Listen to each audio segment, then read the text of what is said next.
चौहान हेड़ी मुसलमान कब हुए? राजपूत चौहान हेड़ी मुसलमान कब हुए? एक तारीफी जायजा। राजपूत चौहान हिंदुस्तान के कदीम और ताकतवर राजपूत कबीलों में शुमार होता है। इनकी कई शाखें हैं जिनमें हेड़ी एक अहम शाख है। चौहानों की असल ताकत राजस्थान, गुजरात और पंजाब और सिंध के मुख्तलिफ इलाकों में कायम रही। हिंदू मजहब से इस्लाम की तरफ मिलान 12वीं सदी में जब शहाबुद्दीन गौरी और इसके बाद कुतुबुद्दीन ऐबक ने हिंदुस्तान में इस्लामी फतूहात की बुनियाद रखी, बहुत से राजपूत खानदान इस्लामी सल्तनत के ज़ेर असर आए। ताहम इब्तिदाई दौर में ज़्यादातर चौहान अपने कदीम राजपूत रिवायत पर कायम रहे। हेड़ी चौहानों के मुसलमान होने का अमल कोई एक दिन या एक वाक़या नहीं था, बल्कि ये सदियों पर मुहित तदरीजी अमल था। इसमें कई वजूहात शामिल थीं। इस्लामी रियासतों के साथ सियासी और अस्करी ताल्लुकात, सूफियाए किराम की तबलीग और दावत, मकामी सतह पर असर व रसूख और रिश्तादारियाँ। हेड़ी चौहान और सिंध का पस मंज़र। सिंध में चौहान कबीला सिंधुवी राजपूतों में शुमार होता है।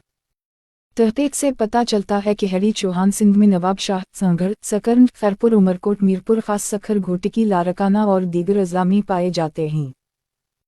उनकी मौजूदगी 17वीं और 18वीं सदी के दूर से कब्ल की मालूम होती है, जब यह कबीला मकामी सरदारी में शामिल हो चुका था।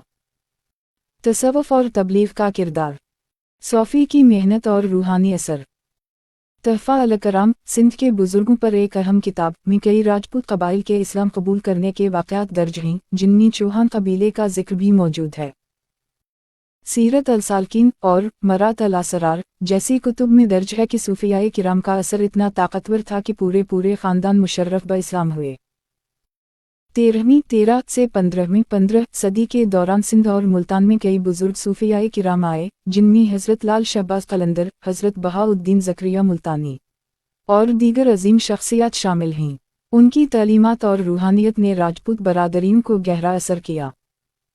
रिवायत है कि हेड़ी चौहान ख़ानदान के कई सरदार इन्हीं सूफियाए किराम के हाथ पर इस्लाम कबूल करने की सआदत से मुशर्रफ हुए।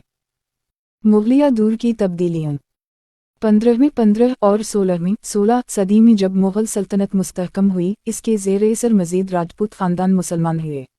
उस दौर में सियासी हिकमत अमली के तहत भी इस्लाम कबूल किया गया ताकि ज़मीनों और जागीरों को बरकरार रखा जा सके और रियासत के करीब रहा जा सके। सिंध में हेड़ी चौहान। सिंध के इलाक़े में हेड़ी चौहान मुसलमान ज़्यादातर 16 और 17 सदी में हुए। उनके कबूल इस्लाम की बुनियादी वजह मकामी रूहानी तहरीक और नई सल्तनतों का ग़लबा थी। उस दौर में इन्होंने बतदरीज इस्लामी तहज़ीब और रसूम अपना लीं, अगरचे अपनी राजपूत शनाख्त और हसब नसब को संभाल कर रखा। यादगार रिवायत। आज भी सिंध और पंजाब में आबाद चौहान हेड़ी ख़ानदान अपनी राजपूत रिवायत और मुस्लिम शनाख्त दोनों पर फ़ख्र करता है। उनकी तारीख़ इस बात की गवाह है कि ये तब्दीली पुरअमन रूहानी दावत और वक्त की तब्दीलियों से हम आहंगी का नतीजा थी। खुलासा। राजपूत चौहान हेड़ी कबीले के मुसलमान होने का सिलसिला 13वीं से 17वीं सदी के दरमियान तदरीजी तौर पर मुकम्मल हुआ। इसमें सूफियाए किराम की तालीमात, इस्लामी सल्तनतों का दबदबा और मकामी सियासी हिकमत अमलियाँ अहम किरदार अदा करती रहीं। तहरीर वाओ तहक़ीक़ Haji Sumar Chauhan. Voice of Chauhan TV Haji Sumar Chauhan के साथ चौहान और हेड़ी बरादरी की तारीख और तफरीह देखें। अभी यूट्यूब और फेसबुक पर सब्सक्राइब करें।